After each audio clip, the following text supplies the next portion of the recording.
ini kita berdoa dulu ya, dipimpin Mbak Malisa. Silakan Mbak. Untuk siap berdoa mulai. Bismillahirrahmanirrahim. Sebelumnya Ibu absen dulu. Di sini ada yang tidak berangkat? Alhamdulillah, semoga pembelajaran selanjutnya berangkat semua ya. Iya, Bu. Jadi di sini kita nyanyi dulu ya. Iya, Bu. Nyanyi apa dulu? Dari Sabang sampai Merauke.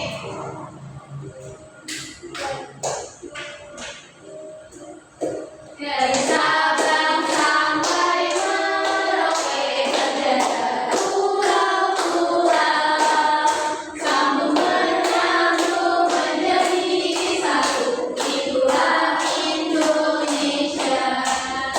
Indonesia tanah airku, aku berjanji padamu, menjunjung tanah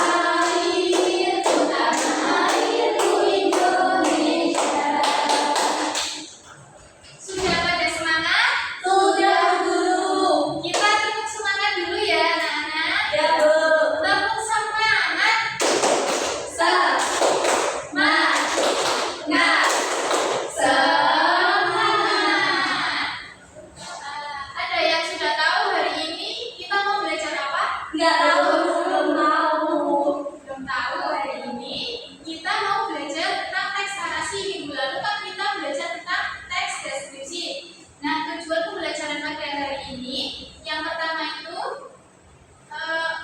supaya kalian itu memahami tentang teks narasi dan memahami tema, tokoh, alur, sudut pandang pada suatu teks narasi. Selanjutnya yang terakhir supaya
Jadi teks narasi itu menceritakan tentang suatu peristiwa.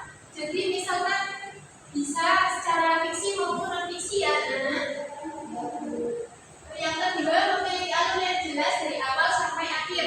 Jadi cerita itu dari awal ada pembukaan, setelah itu biasanya ada masalah atau konflik lah. Selanjutnya kalau ada konflik harus ada solusi. Nah, yang ketiga terdapat suatu peristiwa maupun konflik. Dan yang terakhir memiliki unsur-unsur membentuk seperti tema, latar, alur, tokoh, dan sudut pandang. Ada yang tahu kira-kira latar itu apa? Latar itu bisa tempat, latar, waktu. Kalau tempat contohnya apa? Rumah. Latar ya rumah. Kalau waktu siang, pagi, sore, malam. Dan selanjutnya ada unsur kebahasaan teks narasi. Yang pertama adalah menggunakan kata kiasan atau metafora. Metafora adalah kata atau kelompok kata yang tidak mewakili arti yang sebenarnya, melainkan digunakan untuk membandingkan dua hal secara langsung. Contohnya ringan tangan. Ringan tangan itu apa, Nana? Suka? Ya, suka menolak, suka memberi. Nah, selanjutnya menggunakan kata kerja transitif dan intransitif. Kata kerja transitif merupakan kata kerja yang dilengkapi dengan objek baik itu benda, rasa maupun kata ganti. Sedangkan kata kerja intransitif merupakan kata kerja yang tidak membutuhkan objek. Contohnya yaitu saya makan sebuah jeruk. Tapi kalau yang intransitif itu langsung dina jatuh. Selanjutnya menggunakan kata benda sifat frasa atau klausa. Penggunaan kata benda sifat frasa atau klausa disesuaikan dengan jenis topik yang disampaikan dalam teks narasi. Kata sifat ada yang tahu apa saja? Lembut. Ya, lembut, Marah. keras, terus baik, panjang, lebar, tinggi. Itu biasanya ada di setiap teks narasi. Selanjutnya menggunakan kata hubung penanda urutan waktu sebagai penghubung kata untuk menggabungkan suatu kalimat maupun sebagai penanda urutan waktu. Contohnya ada atau ketika kemudian selanjutnya. Nah, di sini ibu mau kasih permainan. Jadi di sini bisa maju satu persatu. Rina membeli buku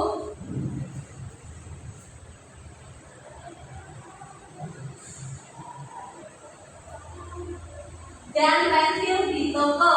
Ya, selanjutnya Mbak Naswa.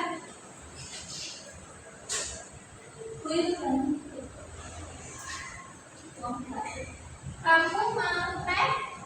Apa mau ya? Itu ya.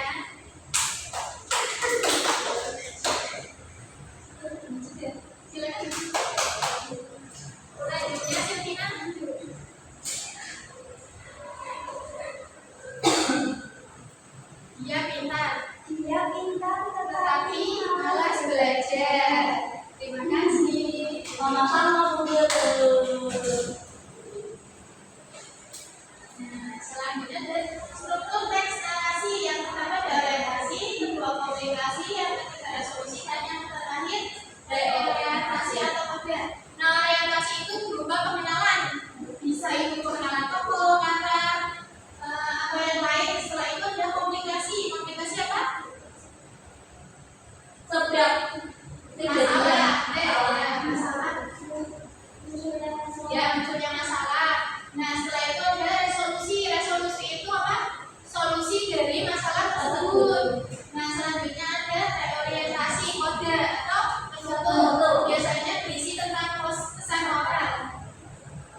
Sebelum mengakhiri pembelajaran materi ini, apakah ada yang ingin ditanyakan? Tidak, Guru. Ya. Kalau tidak ada, Ibu akhiri pembelajaran pada siang hari ini. Bagaimana